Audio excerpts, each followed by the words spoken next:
क्या आपको पता है हनुमान जी का एक पुत्र भी था? क्या आपको पता है हनुमान जी अपने ही पुत्र को मारने वाले थे? आज की इस वीडियो में हम हनुमान जी के पुत्र के बारे में विस्तार से जानेंगे। हर एक हनुमान जी का भक्त इस वीडियो को अंत तक बिना मिस किए जरूर देखें। राम और रावण का युद्ध कई दिनों से चल रहा था। बहुत सारे वानर और बहुत सारे राक्षस मारे जा रहे थे, लेकिन सबसे ज्यादा राक्षस मारे जा रहे थे। मेघनाद मारा जा चुका था और कुंभकर्ण भी मारा गया था। ये सब देखकर रावण के मन में डर पैदा होने लगता है, कहीं ये राम मुझे भी ना मार दे। ऐसा सोचकर वो एक योजना बनाता है। राम और लक्ष्मण को धोखे से मारना होगा। वो अपने भाई मही रावण को बुलाता है। ओ मही रावण, ये राम और लक्ष्मण उन वानरों को साथ लेकर आए हैं और हमारे राज्य पर हमला करके हमारी सेना को अन्याय से मार रहे हैं। तुम किसी भी तरह राम और लक्ष्मण का वध कर दो। मही रावण हंसते हुए कहता है, बस इतनी सी बात है भैया, अब तुम इनके बारे में भूल जाओ। तुम सुबह उठोगे और मैं इनके सिर काटकर तुम्हारे चरणों में रख दूंगा। रात हो जाती है। राम और लक्ष्मण दोनों सो रहे होते हैं। हनुमान जी भी उस दिन बहुत थके होने के कारण सो जाते हैं। तभी मही रावण हनुमान का रूप धारण कर लेता है और राम लक्ष्मण के पास जाकर कहता है, स्वामी, मैं सीता माता को लेकर आया हूँ, उठिए। सीता यहाँ आ गई? ऐसा सोचकर दोनों उस नकली हनुमान पर विश्वास कर लेते हैं और उसके पीछे पीछे चल पड़ते हैं। मही रावण उन्हें एक सुनसान जगह पर ले जाता है और वहाँ बेहोश करने वाला धुआं छोड़ देता है और तुरंत ही राम और लक्ष्मण दोनों बेहोश होकर गिर जाते हैं। तभी वो नकली हनुमान का रूप छोड़कर मही रावण अपने असली रूप में आ जाता है। वो राम और लक्ष्मण के बाल पकड़कर उन्हें घसीटते हुए पाताल लोक ले जाता है। मही रावण पाताल लोक का राजा था, इसलिए कोई भी देवता उस लोक में प्रवेश नहीं कर सकता था। मही रावण दोनों को एक गुप्त कक्ष में ले जाता है। ओ मकर ध्वज, मैं एक दिव्य कार्य करने जा रहा हूँ। इस कक्ष के अंदर किसी को भी आने मत देना। मकर ध्वज प्रणाम करके कहता है, स्वामी, एक मक्खी भी अंदर नहीं आएगी। इस प्रकार मही रावण काली माता की मूर्ति के सामने एक पत्थर पर राम और लक्ष्मण को लिटाकर नर बलि देने की तैयारी करने लगता है। सोए हुए हनुमान जी को अचानक भूख लगती है और वो नींद से उठ जाते हैं। वो इधर उधर खाने की तलाश करने लगते हैं। तभी अचानक उन्हें राम और लक्ष्मण कहीं दिखाई नहीं देते। अपनी दिव्य शक्ति से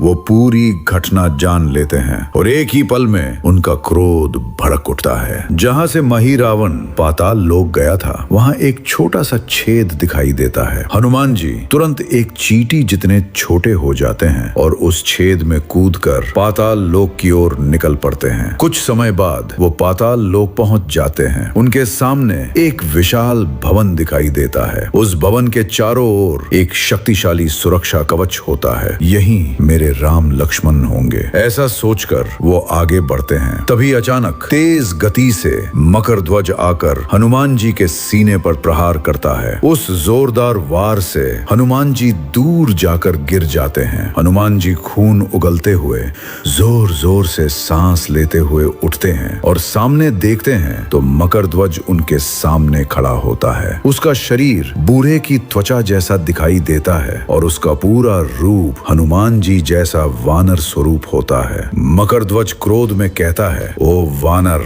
तुम अंदर नहीं जा सकते। अभी यहीं से वापस लौट जाओ, वरना तुम्हारी मृत्यु मेरे हाथों निश्चित है। हनुमान जी मुस्कुराते हुए कहते हैं, हे बालक, तुम्हें देखकर मुझे तुमसे युद्ध करने का मन नहीं करता। तुम्हारा राजा मही रावण मेरे राम लक्ष्मण को छल से पकड़कर उनकी बलि देने वाला है। मैं उन्हें बचाने के लिए यहाँ आया हूँ। कृपया मेरे रास्ते में मत आओ। लेकिन मकर ध्वज उनकी बात नहीं मानता। अगर अंदर जाना है तो पहले मुझे पार करके दिखाओ। इतना कहकर वो अपनी गदा उठाकर हनुमान जी पर हमला करता है। हनुमान जी भी अपनी गदा उठाकर होकर मकरध्वज के वार को रोक लेते हैं। हनुमान जी क्रोध में कहते हैं, तो फिर आज तुम्हें मरना ही होगा। और दोनों गदा लेकर भयंकर युद्ध करने लगते हैं। दोनों अपनी पूरी शक्ति लगाकर भीषण युद्ध करते हैं। दोनों को चोटें लगती हैं और उनके शरीर से रक्त बहने लगता है, लेकिन दोनों बिना रुके घंटों तक एक दूसरे से लड़ते रहते हैं। लड़ते लड़ते मकरध्वज सोचता है, मेरे एक वार से ही लोग मर जाते हैं, लेकिन ये कौन है, इतनी मार खाने के बाद भी जिंदा है। हनुमान जी भी सोचते हैं, मेरे प्रहार से तो रावण भी डर गया था, तो ये बालक कौन है जो मेरे बराबर शक्तिशाली है। लड़ते लड़ते दोनों थक जाते हैं। दोनों सांस लेते हुए एक दूसरे को देखते रहते हैं। हनुमान जी पूछते हैं, बताओ बालक, कौन हो, इतने शक्तिशाली होकर भी एक राक्षस की सेवा क्यों कर रहे हो। मकरध्वज धीरे धीरे उठता है और अपनी शक्ति से अपने घाव भर लेता है। मैं कौन हूँ? अगर मैं अपने पिता का नाम बता दूं तो तुम यहीं बेहोश होकर मर जाओगे वानर। मैं मकरध्वज हूँ और मैं स्वयं महान बलशाली हनुमान का पुत्र हूँ। ये सुनते ही हनुमान जी चौंक जाते हैं। अरे मूर्ख बालक, अपने झूठ बंद कर। मैं कौन हूँ क्या तुम्हें पता है? मैं राम का सेवक हूँ, मैं हनुमान हूँ और मैं अखंड ब्रह्मचारी हूँ। ये सुनते ही मकरध्वज की आंखों में आंसू आ जाते हैं। वो तुरंत घुटनों के बल गिर जाता है। पिताश्री, आपको पहचाने बिना मैंने आप पर हमला कर दिया, मुझे क्षमा कर दीजिए। हनुमान जी क्रोध में कहते हैं, ओ मकरध्वज,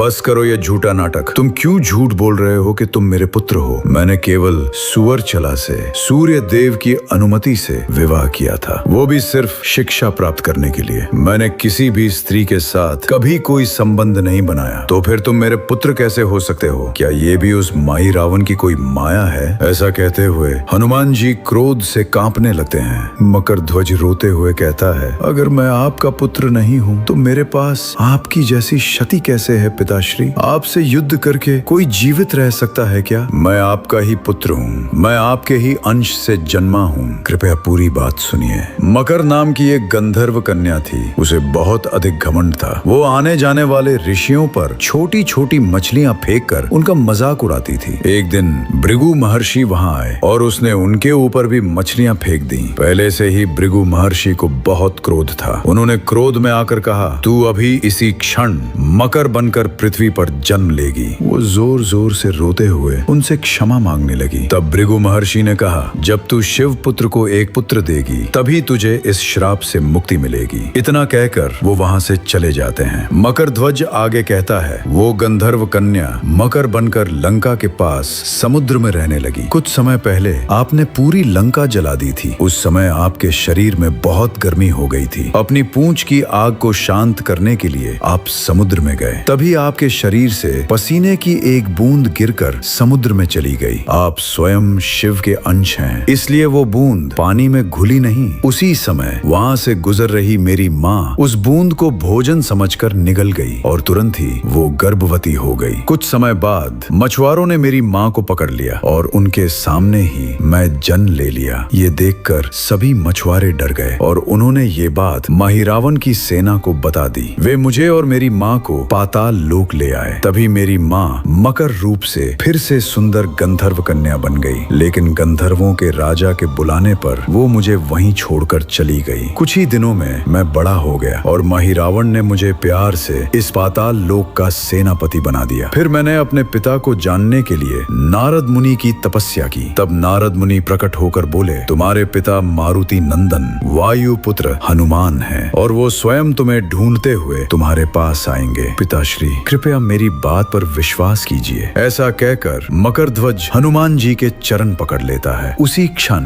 हनुमान जी को पूरी सच्चाई अपनी आंखों के सामने दिखाई देने लगती है और उन्हें समझ आ जाता है कि मकरध्वज जो कह रहा है वो पूरी तरह सत्य है। अब मुझे सब समझ आ गया मकरध्वज, मुझे माफ कर दो। ऐसा कहते हुए हनुमान जी उसे प्रेम से गले लगा लेते हैं, लेकिन अचानक उन्हें राम और लक्ष्मण की याद आ जाती है। वो तुरंत अपनी गदा उठाते हैं। 1 मिनट मकरध्वज, मैं अभी जाकर अपने राम लक्ष्मण को बचा कर लाता हूँ और फिर तुम्हें उनसे मिलवाऊंगा। मेरे राम तुम्हें देखकर बहुत खुश होंगे। ऐसा कहते हुए वो आगे बढ़ने लगते हैं। तभी मकरध्वज दौड़ते हुए आता है और द्वार के सामने खड़ा होकर रास्ता रोक देता है। क्षमा कीजिए पिताश्री, जब तक मैं यहाँ खड़ा हूँ आप अंदर नहीं जा सकते और मैं आपको जाने भी नहीं दूंगा। हनुमान जी क्रोध में कहते हैं, पुत्र होकर तुम अपने पिता के रास्ते में खड़े हो जाओगे? हटो मकरध्वज, मुझे अपने राम लक्ष्मण को बचाना है। मकरध्वज कहता है, पिताश्री मुझे क्षमा कीजिए, जैसे आप अपने प्रभु के प्रति निष्ठावान हैं, वैसे ही मुझे भी अपने प्रभु माही रावण के प्रति निष्ठावान रहना होगा। आप मुझे मार कर ही अंदर जा सकते हैं। हनुमान जी मुस्कुराते हैं, शाबाश पुत्र, तुम अपनी प्रतिज्ञा निभाओ और मैं अपनी।